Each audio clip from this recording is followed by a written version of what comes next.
Hello, it's Maria Flynn again here, and if you've watched some of the other videos, you may already be sick of hearing me say that, but I thought I'd just better introduce myself in case you haven't seen them and you are listening and wondering, who is this woman speaking? I don't want to assume that you have managed to watch every other video in this prospectus. So in this video, I'm going to show you an example of a project that was completed by one of our students at the end of the HNC in interior design, which is also the end of stage 1 of the HND program. Before we look at the work, we're just going to have a very short introduction. And in this, I'm just going to explain to you first of all, what exactly is a portfolio? So forgive me if you already know, but there are a lot of people that don't know. So I'll just explain that very briefly, and then we'll look at why exactly you need a portfolio and why it's so important. And then finally, we'll look at how we can help you to achieve your own portfolio. So an interior design portfolio is basically a collection of your best work. It demonstrates your ability and how you can get the job done.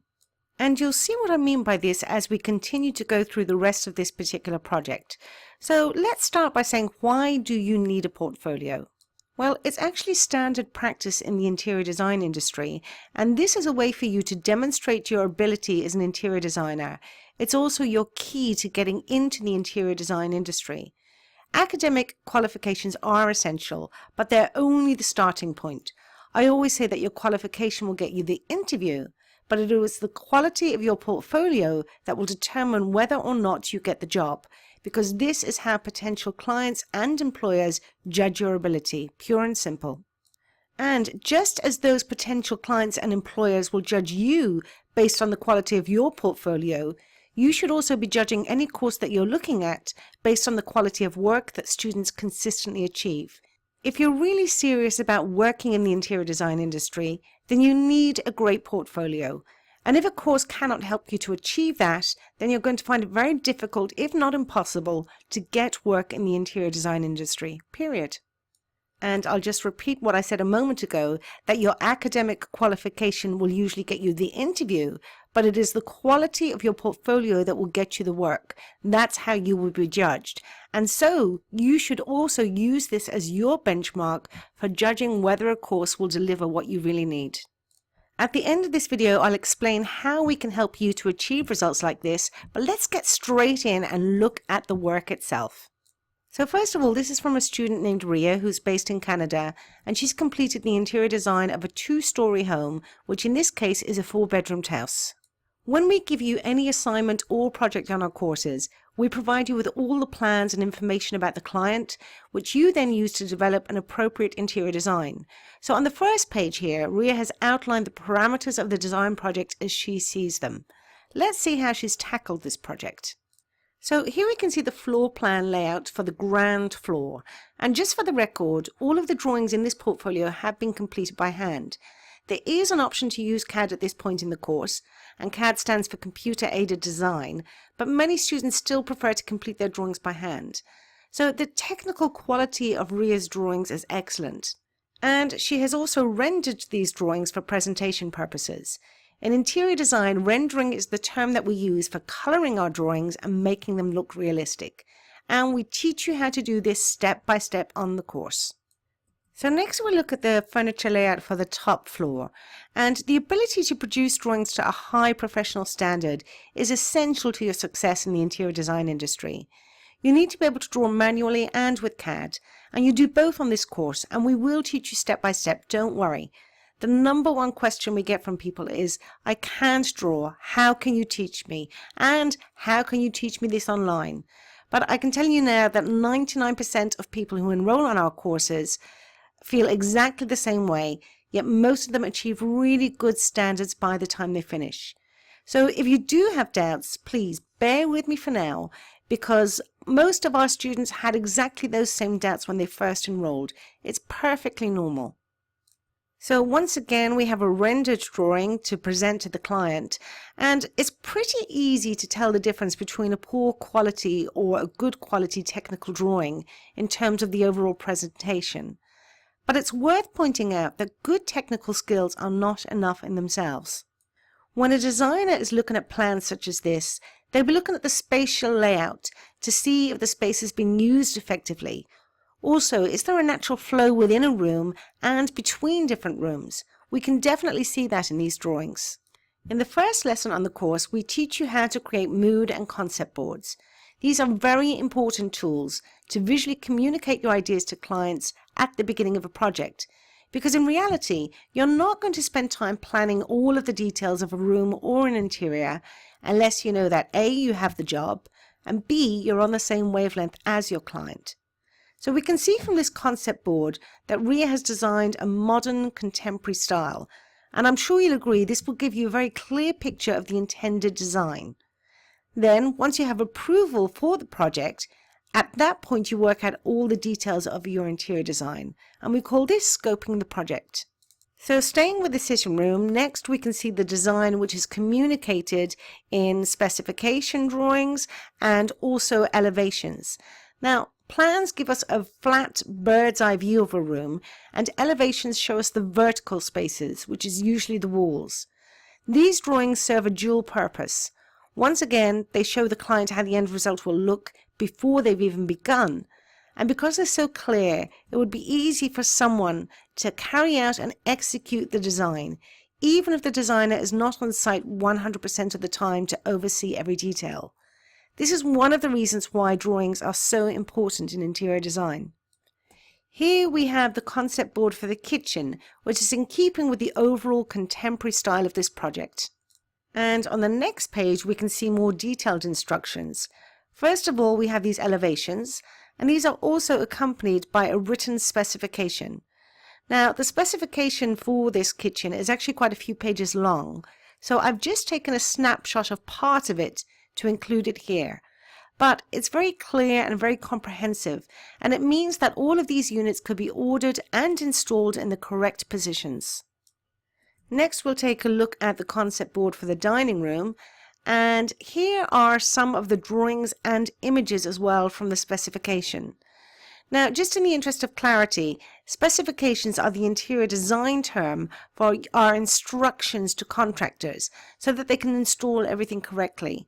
And this would usually be a combination of drawings and written instructions. On this page, we can see the details for the hall, stairs and landing. And what's really evident in this is that Ria has very carefully planned the best use of all the available space. This demonstrates a thoughtful design, and her drawings and once again her written specifications provide very clear instructions for a carpenter to build and install these cupboards or built-in units. Moving forward, we have a concept board for the playroom here. And once again, I've taken some images from the specification for this page.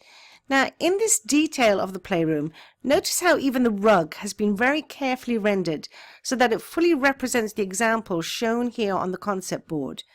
Can you see how everything in this project relates to each other? And what this project is really doing is telling us a story. It's illustrating this designer's ideas and clearly demonstrating how everything fits together. If I gave you this, you would probably have no problem carrying out this design yourself if you wanted to, because you have a very clear visual reference and then you have detailed written instructions as well. You can have the most creative interior design ideas in the world, but it takes a team of people to implement a project. You're going to need decorators, flooring contractors, curtain makers and more. So you need a way to visually communicate your ideas to clients in a way that's attractive and also in a very clear technical way to instruct the various people who will work together to bring your interior design into being. Design ideas are no good if they stay inside your head, and this is the way that you will be expected to express your interior design ideas in the industry. Let's virtually move upstairs and take a look at some of the upper rooms. First of all, we have a very modern, contemporary master bedroom. And what you can also see in this project is that this modern contemporary style has been implemented throughout the home. And while the style is consistent and congruent, each room is quite different and has its own unique identity. Once again, Ria has created more elevations to clearly show the details of the main features. And notice how the drawings and the mood boards together really give a clear picture of this design. Ria has also included details of the dressing area in the master bedroom, and notice how every detail is covered. In the concept board, we can clearly see these green cases being placed on top of the wardrobe, and even they have been shown on the plan here. And another example, if we look at the green bust here on top of the cabinet, it's been drawn here. So all of these things together are really painting a picture of this design. And what this is also demonstrating to me is that this is the work of somebody who really pays attention to the details. And that's what everybody wants in an interior designer. So the master bedroom has an ensuite bathroom. Again, we can see the details of that here. And there is also a balcony area adjoining here, which Ria has also designed. I'm getting to the end of this project now, and I've actually left out some things because I'm sure you don't want to be here forever. But if you didn't know what a portfolio was before, I hope this is giving you a better idea of what it is and why it's so important to your success as an interior designer.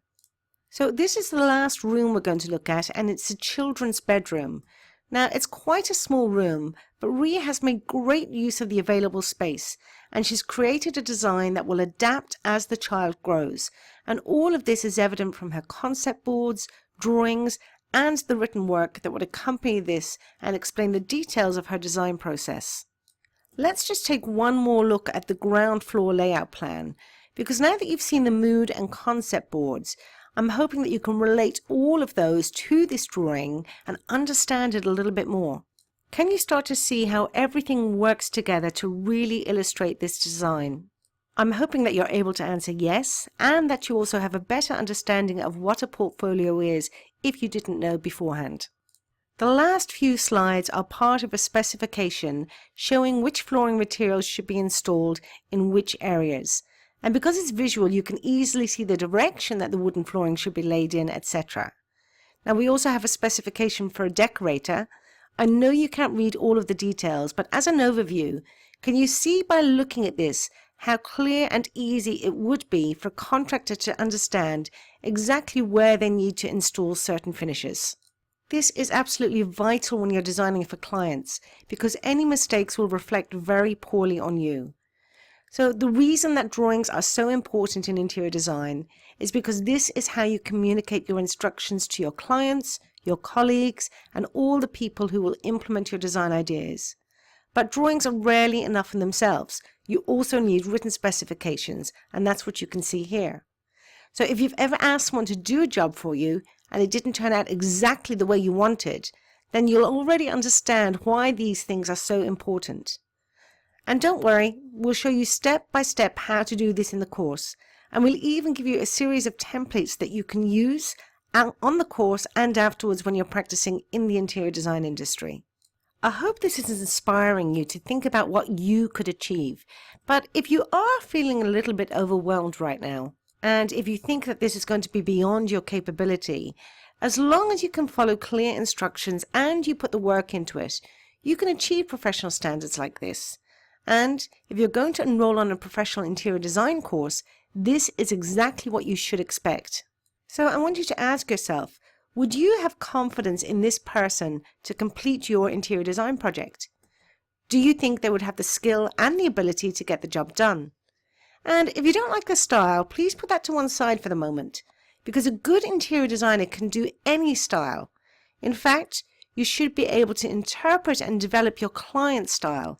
That's how a good interior designer works. So whether or not the style is to your personal taste, in terms of the information that you can see here, do you think this person could carry out an interior design project to professional standards? And do you also see why a good portfolio is the key to you getting work in the interior design industry?